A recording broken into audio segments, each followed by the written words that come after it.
Assalamualaikum warahmatullahi wabarakatuh. Bagaimana kabarnya anak-anak? Semoga siswa-siswinya Bu Anjani, terutama di kelas 5 MI Tarbiyatus Syarifah, selalu diberikan kesehatan dan dalam lindungan Allah Subhanahu wa Ta'ala. Nah, berjumpa lagi dengan Bu Anjani di pelajaran tematik tema 6. Kali ini kita akan belajar tema 6, subtema 2 dan 3, yaitu tentang menjelaskan isi teks media cetak. Nah, kan kemarin kalian sudah mempelajari tentang apa itu teks eksplanasi. Nah, teks eksplanasi kan salah satu dari contohnya itu ada di media cetak. Nah, langsung saja, bagaimana sih Bu caranya kita bisa menjelaskan atau kita bisa memahami isi dari teks media cetak tersebut? Langsung saja, yang pertama, media cetak. Bu Anjani ingin tanya dulu ke kalian, apa kalian masih ingat di tema 3 kemarin kita membahas tentang iklan, di mana iklan itu ada di media cetak dan ada di media elektronik. Apakah kalian masih ingat media cetak itu meliputi apa saja? Iya, pinter, ada majalah, ada koran, ada surat kabar, ada juga tabloid. Nah, kalau media elektronik seperti internet, komputer, telepon, dan lain sebagainya, televisi. Nah, sekarang yang kita bahas adalah media cetak.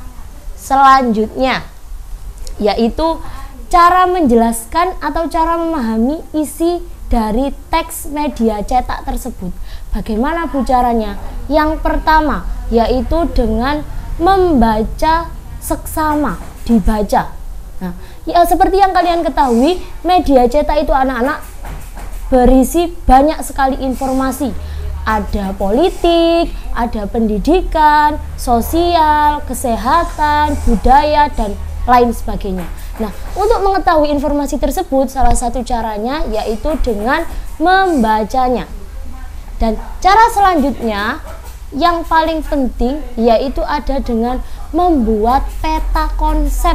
Nah, di sini pasti kalian sudah pernah tahu peta konsep itu apa.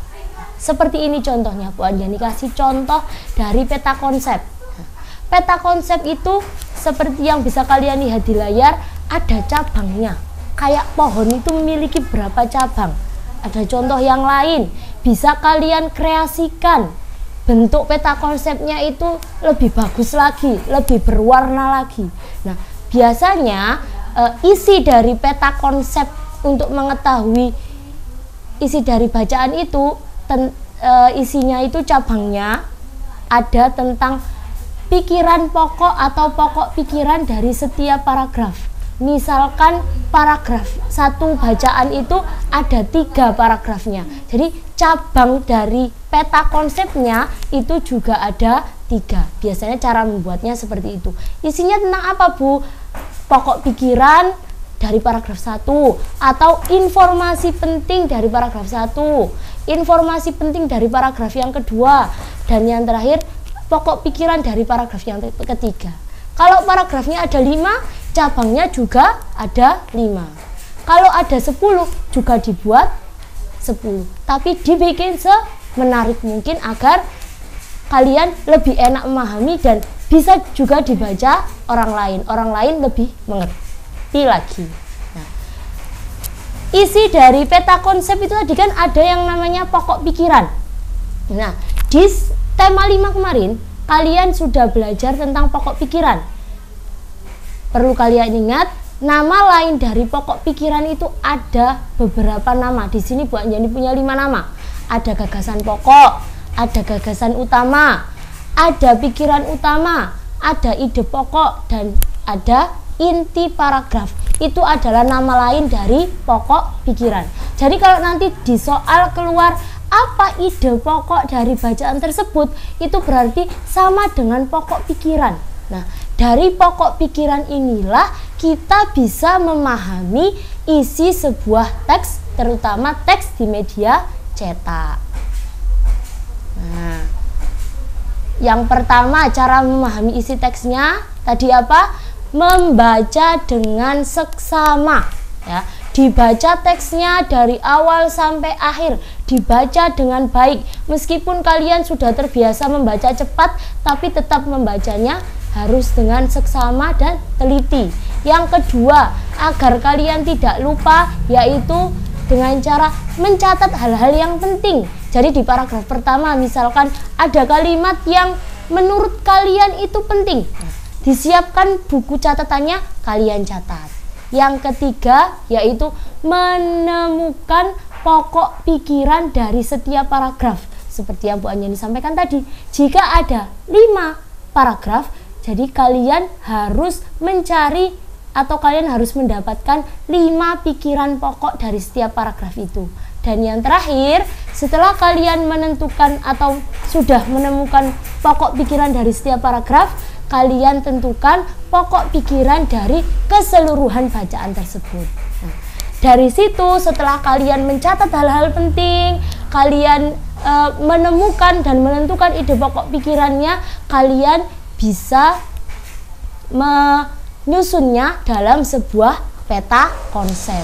Dan biasanya anak-anak yang perlu kalian ingat, untuk pokok pikiran itu bisa kalian dapat dari kalimat utama yang biasanya ada di depan, di tengah maupun di akhir dari sebuah paragraf tersebut. Nah, Bu Anjani punya contoh menentukan kalimat utama dan pikiran pokok dari sebuah bacaan. Nah, Bu Anjani punya sebuah bacaan, punya sebuah paragraf. Embun terbentuk dari proses perubahan uap-uap air menjadi titik-titik air. Proses terbentuknya embun biasanya terjadi pada malam hari saat suhu udara cukup dingin. Saat udara dingin, udara tidak mampu menampung uap air dalam jumlah banyak. Uap air yang tidak mampu ditampung itulah yang kemudian berubah menjadi titik-titik embun. Nah, kita bahas satu persatu. Yang pertama yaitu kalimat utama. Coba kalian perhatikan teksnya. Kira-kira kalimat utamanya itu berada di mana? Di awal atau di akhir? Nah, pinter, kalimat utamanya berada di awal paragraf. Seperti yang kalian lihat di garis bawahi sama Bu Anjani, itu kalimat utamanya, yaitu embun terbentuk dari proses perubahan uap-uap air menjadi titik-titik air. Itu kalimat utamanya. Selanjutnya yaitu pokok pikiran. Nah, sekarang kalian coba baca lagi paragraf tersebut, dilihat lagi. Di kalimat pertama, embun terbentuk dari proses perubahan uap-uap air menjadi titik-titik air. Terus proses terbentuknya embun biasanya terjadi pada malam hari. Nah, dari sini kalian sudah bisa menemukan, oh ternyata bacaan atau teks ini pokok pikirannya itu tentang proses pembuatan embun. Dijelaskan di situ, embun itu terbuat dari apa? Terbentuk dari uap air, yang prosesnya uap air yang menguap tidak bisa ditampung, akhirnya menjadi titik-titik yang dinamakan embun. Nah, itu kan berarti teks itu menjelaskan tentang proses pembentukan embun. Jadi pokok pikirannya yaitu proses pembentukan embun. Mudah sekali kan anak-anak cara kita menentukan kalimat utama dan juga pokok pikiran dari sebuah teks paragraf. Yang harus kalian lakukan cukup dipahami teksnya. Jika lebih dari satu paragraf bisa ditulis di buku catatan dulu sebelum kalian membentuk sebuah peta konsep. Nah, itu saja penjelasan dari Bu Anjani. Tugas kalian di rumah untuk mengetahui apakah kalian paham apa yang disampaikan Bu Anjani, yaitu buatlah sebuah peta konsep dari bacaan yang berjudul Perpindahan Panas Secara Radiasi. Kalian bisa menemukan bacaan itu di LKS kalian di halaman 52. Nanti untuk peta konsepnya kalian gambar atau kalian kerjakan di kertas HVS. Buat semenarik mungkin. Bu, ada warnanya boleh? Boleh. Bu, saya pengen bentuknya kayak pohon bercabang-cabang. Silahkan dibentuk sekreatif mungkin, ya sebagus mungkin. Jangan lupa triknya dari Bu Anjani tadi untuk membuat sebuah peta konsep dari suatu bacaan, dipahami bacaannya, ditulis pokok pikirannya, baru dituangkan dalam peta konsep. Nah, demikian anak-anak penjelasan dari Bu Anjani. Semoga bisa bermanfaat untuk kalian. Tetap semangat belajar di rumahnya, jangan putus asa, terus berdoa agar kita cepat bertemu di sekolah. Dari Bu Anjani akhiri. Wassalamualaikum warahmatullahi wabarakatuh.